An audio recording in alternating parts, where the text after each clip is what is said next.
Slick back. No, no, slick back. That's what I said. Slick back. No, nigga, I'm a pimp named Slick back. Pimp named Slick back. Pimp named, pimp named, pimp named Slick back. Nigga, are you deaf? I'm a pimp named Slick. Selamat siang, Bu. Siang, Nak. Bagaimana kabarnya hari ini? Saya merasa cemas hari ini, Bu. Kamu Amira kan yang dari kelas 10 ya? Iya, Bu, saya Amira dari kelas 10. Oh iya, sebelumnya Nak Amira ini udah pernah datang ya ke ruangan BK? Belum, Bu. Ini pertama kalinya saya datang ke ruangan BK. Oh, jadi bagaimana kesanmu terhadap ruangan ini? Ruangan ini cukup adem dan ini juga ada ruangan khususnya untuk kita berbincang begini, Bu. Tapi sejujurnya saya masih sedikit takut berada di ruangan ini, Bu. Kamu tidak perlu takut, Nak Amira. Teman-teman kamu juga banyak kok yang datang ke sini. Iya, Bu. Tapi Kamu tidak perlu takut ataupun ragu datang ke sini untuk berkonsultasi dengan ibu, karena ibu di sini sebagai konselor dan sudah menjadi tugas ibu memberi layanan untuk membantu siswa yang menghadapi masalah atau sulit dalam mengambil keputusan. oh begitu ya, Bu. Ya, jadi menurut kamu apa peranan konselor dalam konseling dalam proses konseling? Menurut saya, konselor itu tugasnya menyelesaikan masalah yang dihadapi oleh siswa, Bu. Nah, sebenarnya yang kamu katakan itu keliru. Nah, di sini itu ibu sebagai konselor berperan sebagai fasilitator dalam proses konseling yang membantu kamu menemukan jalan keluar dari permasalahan yang kamu hadapi, sedangkan kamu sendiri sebagai konseling berperan aktif untuk mengungkapkan apa yang kamu alami secara jujur serta mampu menemukan sendiri jalan keluar dari permasalahan yang kamu hadapi. Kalau seperti itu ya, Bu, saya akan berusaha aktif dalam proses ini, Bu. Tapi saya tidak mau teman-teman saya tahu, Bu. Oh, soal itu kamu tidak perlu khawatir dalam konseling, karena di dalam konseling itu ada yang namanya sebuah kode etik yang menjamin kerahasiaan atas masalah yang kamu hadapi. Jadi kamu tidak perlu khawatir, ibu bisa menjamin pembicaraan hari ini tidak akan diketahui oleh orang lain. Oh, begitu ya, Bu. Ya, nah sebelum kita memulai membahas permasalahanmu, alangkah baiknya kita membuat kesepakatan ya, waktu yang diperlukan itu untuk proses konseling ini, apakah 30 menit itu sudah cukup untuk menjelaskan melakukan proses konseling? Iya, Bu. Itu rasa sudah cukup. Nah, jadi baiklah, kita sudah menyepakati waktu yang digunakan. Nah, dalam proses konseling ini, sekarang coba kamu ceritakan masalah apa sih yang kamu hadapi? Saya sedih, Bu. Belakangan ini saya sering merasa iri dengan teman-teman saya, Bu. Oh, jadi kamu iri dengan teman-teman kamu. Kenapa? Coba kamu ceritakan hal yang membuat kamu iri, Nak. Karena saya merasa tidak bisa apa-apa, Ibu. Sedangkan mereka apa yang bisa menggambar, pintar matematika, bisa bernyanyi, dan masih banyak kemampuan lainnya yang mereka bisa, Bu. Nah, jadi Nak Amira ini sebenarnya merasa iri dengan teman-teman karena mereka punya kemampuan lebih, sedangkan kamu merasa tidak bisa apa-apa. Iya, Bu. Saya juga sudah berusaha agar bisa seperti mereka. Oh, jadi kalau kamu sudah berusaha, apakah sekarang kamu sudah seperti mereka? Belum, Bu. Tapi saya hanya mencoba beberapa kali saja, lalu tidak saya lanjutkan karena saya merasa tidak mampu, Bu.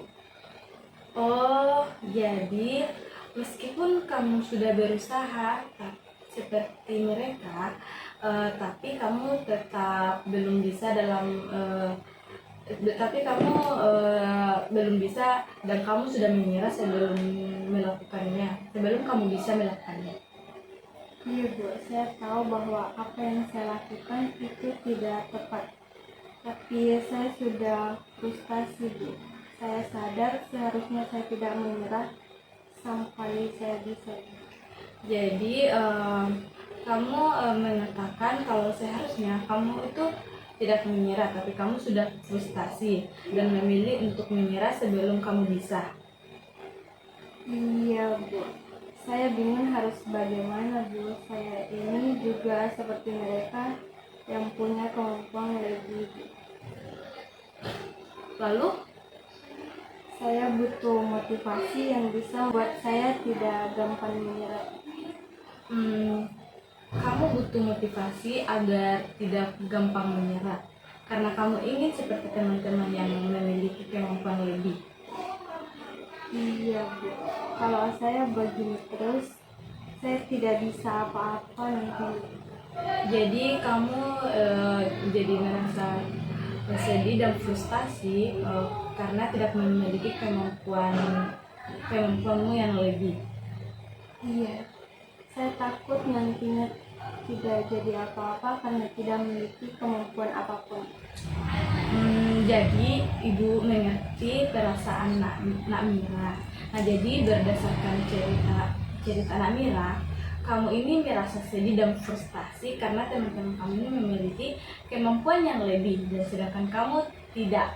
Nah, namun kamu sudah berusaha mencoba, tapi kamu sudah menyerah sebelum kamu bisa. Nah, kamu takut nantinya tidak jadi apa-apa karena tidak memiliki kemampuan apapun, dan kamu juga tidak tahu harus bagaimana agar bisa memiliki kelebihan seperti teman-teman yang lain. Benar begitu? Iya, Bu. Memang begitu. Benar seperti itu. Oh, jadi ibu paham dengan apa yang kamu alami sekarang. Nah, pada dasarnya kita ini memang akan mudah menyerah jika apa yang ingin kita capai itu terasa sulit, apalagi di usia kamu yang sekarang ini suka iri dengan kemampuan orang lain dan ingin jadi seperti mereka. Tetapi kamu ini kesulitan untuk menemukan bakat kamu itu di bidang apa. Iya, Bu, benar. Nah, coba deh Nak Mira sekarang coba pikirkan hal apa yang kamu sukai.